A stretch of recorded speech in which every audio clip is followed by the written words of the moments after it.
Joining us now is the House Judiciary Committee Chairman, Congressman Jim Jordan.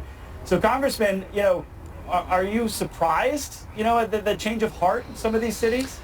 No, I think they've seen what the American people have seen. They saw the 77 million people who voted for President Trump, put Republicans in charge of the Senate, kept us in charge of the House, that this has got to change. This environment where you allowed 10 million people to come into the country, and they did it deliberately, intentionally. On day one, remember, Joe Biden on day one said, no more building the wall, no more remain in Mexico while we evaluate your claim. And when you get here, you will be released. You will not be detained. Well, who wouldn't come? And now, though, the American people said, we don't want that. And even Democrats in mayors and other places around, and Democrats here in Congress are seeing what the American people know needs to happen. So I think it's a good thing.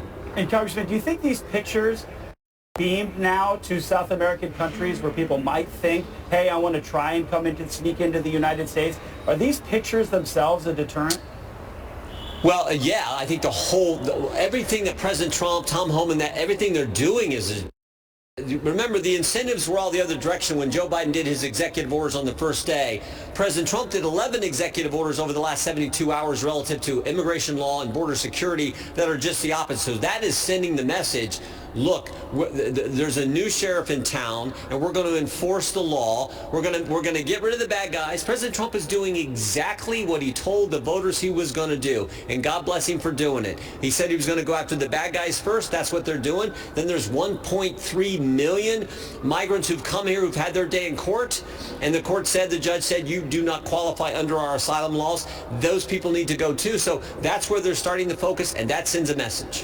One more thing, I want to change subjects here. You were big into the investigation of the Biden family. He pardoned everyone except himself.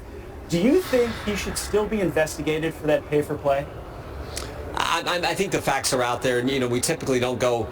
Republicans don't go after someone, particularly someone in Joe Biden's, I think, physical condition. Frankly, is probably the right way to say that. We are going to look at some key issues. Do a look back on the David Weiss investigation, some things that happened there, the special counsel, the Jack Smith investigation, some of the things they did there. So we will definitely do that kind of look back. But I don't know that you're going to see any real focus on Joe Biden himself. Yeah, looking for maybe some coordination there with the White House and between the DOJ. Yep. Thank you, Yep. Chairman Jordan. I appreciate it. You bet. Thank you.